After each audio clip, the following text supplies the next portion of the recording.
We ate some oatmeal and slowly packed up, left to go further up the gravel road around 1100.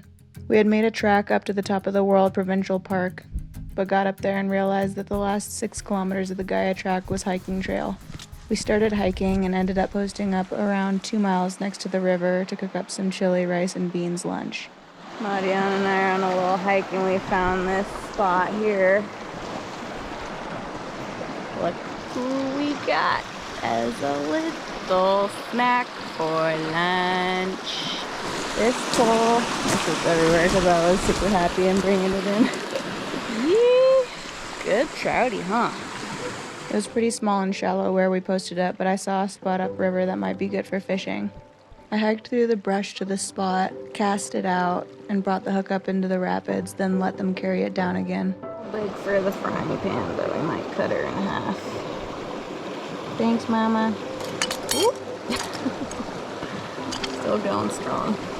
I could barely see the fish coming out of the rocks to bite at it, then bam, caught, hooked, and set. Dragged her up through the rapids and onto the rocks. She fought well, kept flopping well after the head stab and even after cleaning her innards out.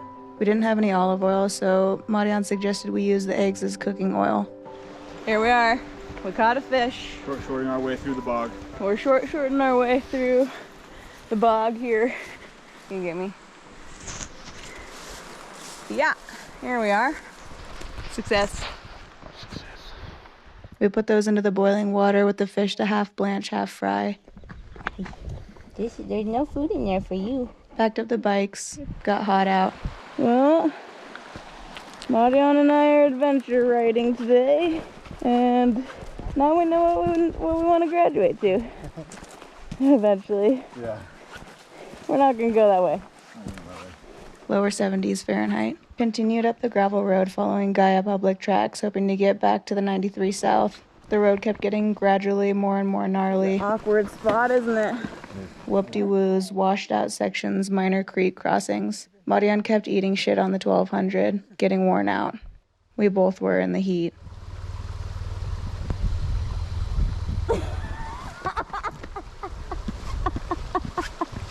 You're just gonna have to romp on the left there. Yep.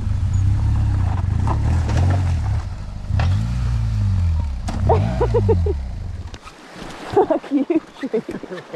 You got that tree good. Got that tree. It's like before it even happened. I'm like, fuck you. We got the 1200 up about 5 times before I called it and said we should turn around. We hadn't made much headway in an hour, going slow, eating shit, and we knew the road we came in on was good, so we turned around.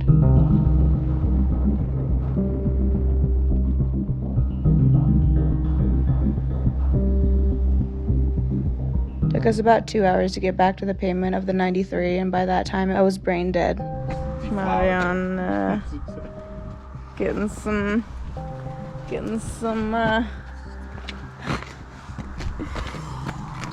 just doing some minor detailing. A little sloppy, but that's all right. He'll clean up just fine. Yeah. We rode 30 minutes and got gas, then another 15 to Cranbrook for Indian food. Rejuvenated. Picked up some tequila for our hostess in Idaho. Left Cranbrook at sunset. Pinks and oranges all over the sky. Layered up for 50 degrees Fahrenheit range outside of town. Made the USA border. All lanes closed except commercial. No issues passing through. You're from Alaska? Both of you? I'm from Washington. I'm from California, but we're coming down from an Alaska trip. How's the coffee stitch? Got into Sandpoint at 21-something and they were waiting up for us. Matt's friend has a beautiful house here. Had some drinks, took showers. They had bed maids up. Woke up feeling like I was hit by a freight train. Yeah. Left the boys in Idaho for my solo ride home. As I was putting the ratchets on the bike, I started getting emotional. Got all packed up with my gear on the porch. Hugs and kisses with the boys, crying hard, but glad to cry with them. Selfies, gear on, bike warm, waves out the driveway, gone. Bye, Madeline. Bye, Madeline. Hot day, but beautiful. It was 77 degrees Fahrenheit with a little bit of shade. Pretty amazing how fast you pass into Montana. I forget how skinny North Idaho is. Gas, grocery store, Wilson Family Foods next door for granola bars and water refill. The town was Arley, Montana. $9.80 for 4 bars and a 1-liter bottle of water. Seemed memorably cheap to me. $12.67 for 2.8 gallons of gas, premium. Terrain is starting to feel more like desert. Little grocery shopping, and that little rainstorm, we're gonna ride right into that. Event's closed up. After Missoula yesterday, I stopped in Lolo to pick up some minor groceries. I was at a stoplight and a bicyclist was riding the perpendicular green, talking loudly to his speakerphone while riding. All I heard of the conversation was, "And it's supposed to rain." It had been 87 degrees Fahrenheit riding from Butte to Missoula on the 90, so I was looking forward to the cool down. The sun shone through the immense showers of rain and the lighting was to die for.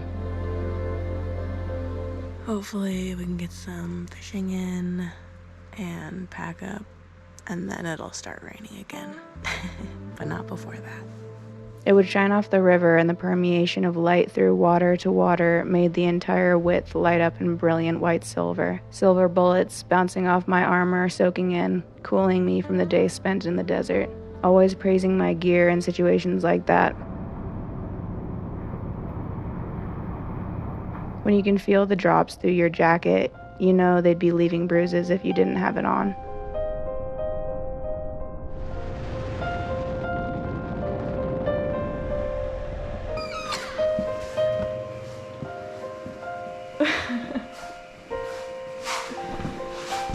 Holy fuck.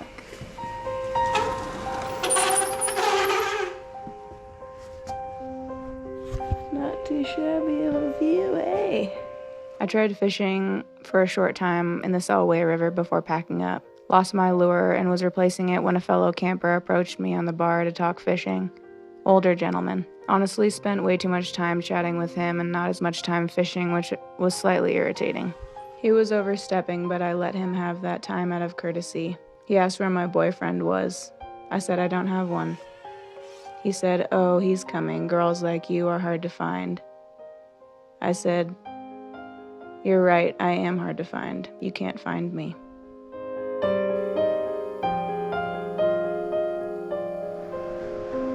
I'm sitting in a white robe and a box half glass on the cliffs of the gorge in the desert, watching the deer do their migration past my corner.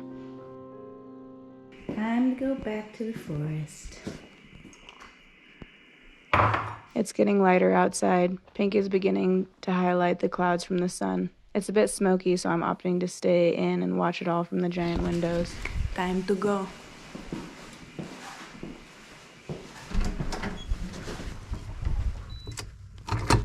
Fueled up and headed straight west on the 8 from Moscow to Pullman, then up to Washington 26.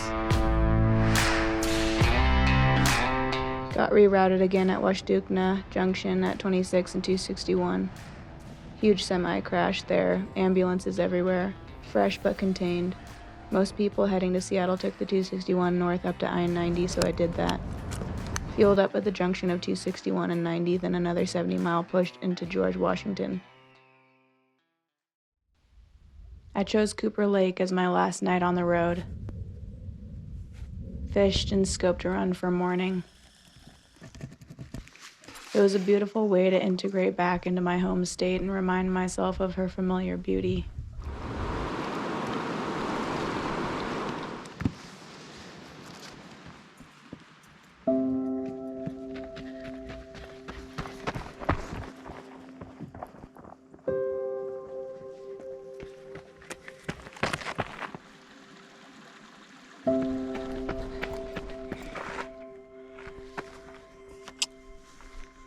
September had me holding back from home, but the transition into October has me longing for it.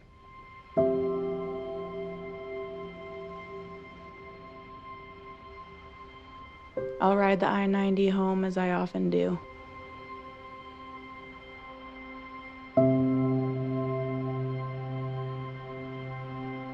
Glide slowly down the ferry dock with my island 2 miles in the distance obtainable. We are with the self.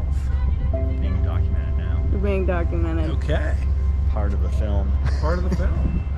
The arrival. It's a very important part of the trip.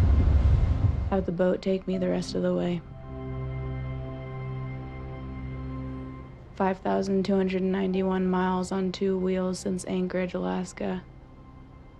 And that's it.